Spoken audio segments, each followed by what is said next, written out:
One of these has a little bit higher level of noise and might be a little bit clearer than the other. I actually marked which one it was. Well, I think I marked it on the actual big amp module. So I'll show you one of these. It's been a while since I've used this. I usually honestly just plug right into the Audient, but the big amp sounds really good. And if you need some direct injection, then I don't have a problem recommending it. It has a slightly warm flavor to it when you overdrive it, which is pretty cool. So again, Trident Audio Big Amp. All one word, Big Amp. Now I'm gonna mess the foam up. It's okay. Let's see, what's next? Well, we have some phone cable. This one's actually both of these are unbalanced.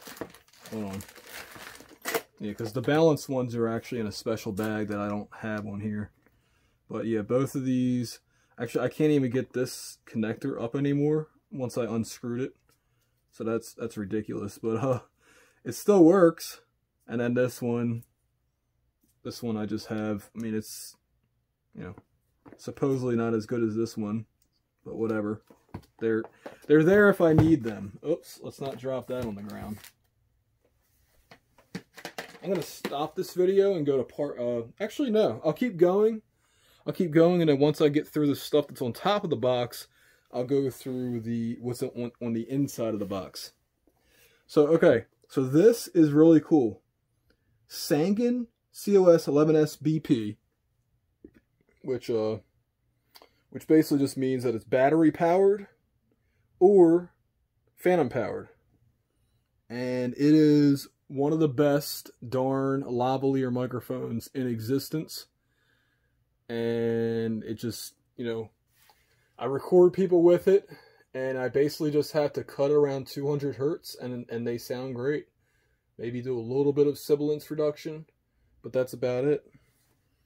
So, this is my number one go-to lavalier microphone. If I need to use a lavalier, which these days I just typically had the microphone. Now, I say these days like I haven't been doing it for years. Anyway, Radial J48, very good direct injection box. And the nice thing about this is if the musician has a real amp, we can plug into that as well as directly in. It splits the signal and it sounds really good on all kinds of different guitars. Definitely one of my go-tos if the need arises. Alright, more cables. So this is, these are some stereo RCA cables. So well, I was about to say blue, but it's usually white and red.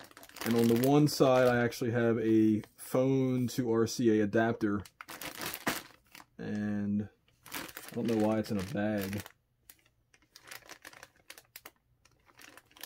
Yeah, I don't know why it's in a bag. But it is. Well, that's why it's in a bag. Because this cable... Oh, I can't show it to you now. Hold on.